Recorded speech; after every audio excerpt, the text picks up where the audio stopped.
চীনা গুলশান এক দরদ দেখার জন্য ভালো লাগছে মোটামুটি।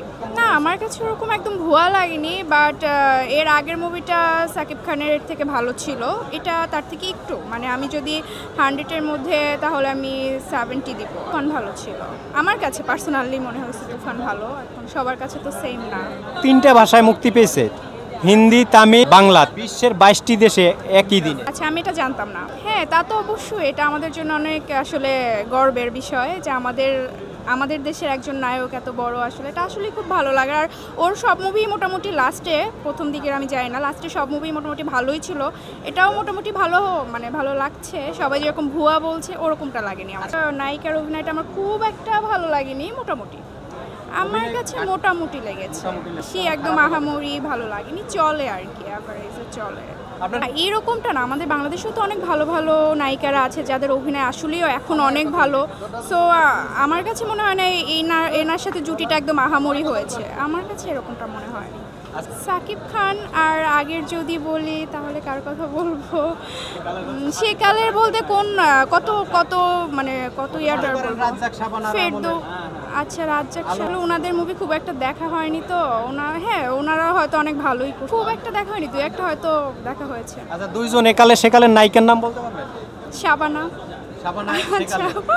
দেখেন শাবানার নামটা কিন্তু পট করে বলে দিয়েছেন। হ্যাঁ হ্যাঁ শাবানার সময় তো রাজ্জাক ছিল, আলমগীর ছিল, ফারুক ছিল, ওনার ছবিতেই তো এরা সবাই অভিনয় করছে। আর একালে আচ্ছা একালের বুঝতে বাড়ি করতে কষ্ট হইতেছে। হ্যাঁ আসলে কার কথা বলবো ভাবতেছি, পূর্ণিমা একালের ধরা যায়, পূর্ণিমাকে আমার খুব ভালো লাগে। এখন আর করে না, এখন হয় যে মিম টিম আর বিদ্যা সিনহা মিম, তারপর ওই বিদ্যা সিনহা মিম, সাকিব খানের দুই বউ।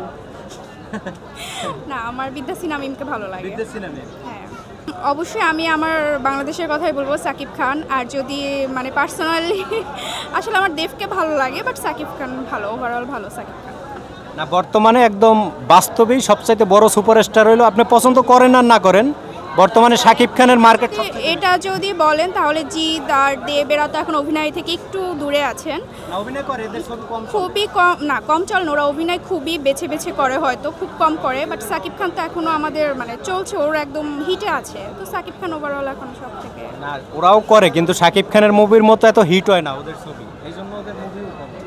আমি এটা মানতে পারতেছি না, আমার মনে হয় ওরা যখন অনেক বেশি মুভি করতো ওদেরও সব মুভি হিট হতো, এখন হ্যাঁ বর্তমানে ওরা মুভিটাই কম করে। যে সাকিব খানের মুভি বাইরে চলে, দেবজিতের মুভি চলে না, অন্য দেশে চলে, যেমন কলকাতায় ওদের মুভি দেখে না এখন বড় বড়। আমি আসলে এত নিউজ জানি না, আসলে কলকাতায় দেখি কিনা, আমি যতটুকু জানি সাকিব খানের যে সিনেমাটা এটা কিন্তু প্যান ইন্ডিয়া রিলিজ, হ্যাঁ শুনলাম এই ভাইয়ার কাছে, বিশ্বের কয়েকটি দেশে কিন্তু হ্যাঁ হ্যাঁ এটা আমি এখন শুনলাম। তো সেক্ষেত্রে আপনি যেটা বললেন যে মানে সুপারস্টার যে কথাটা বললেন তাদের সিনেমা কিন্তু আমাদের বাংলাদেশে না, এটা আমি আসলে একদমই পার্সোনালি বলেছি যে আমার দেবকে ভালো লাগে, বাট অবশ্যই সাকিব খান লেভেলটা একটু আলাদা হয়ে গেছে এখন।